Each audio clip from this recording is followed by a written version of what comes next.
বাংলাদেশের সাংসদ খুনে আবারও তল্লাশি বাগজোলা খালে। তল্লাশিতে সিআইডি ও ডিএমজি কর্মীরা।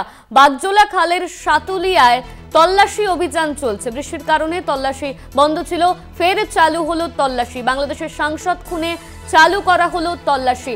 এই নিয়ে আমরা বিস্তারিত জানবো। আমাদের সঙ্গে রয়েছেন আমাদের প্রতিনিধি জাহাঙ্গীর হোসেন। জাহাঙ্গীর, ফের তল্লাশি চালু করা হয়েছে, বৃষ্টির কারণে বন্ধ ছিল এই তল্লাশি, ঠিক কি আপডেট রয়েছে এই মুহূর্তে?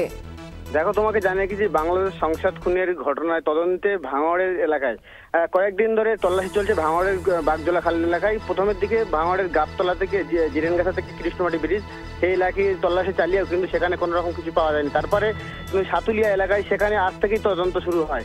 কালকে বৃষ্টির জন্য বন্ধ থাকলে তা বিগত কয়েকদিনে সেখানে কয়েকবার বৃষ্টির জন্য বন্ধ হয় এবং সন্ধ্যা নেমে আসে বন্ধ হয়। আজকে আবার নতুন করে ভাঙড়ের সাতুলিয়া এলাকায় সেখানে কিন্তু তল্লাশি শুরু হয়।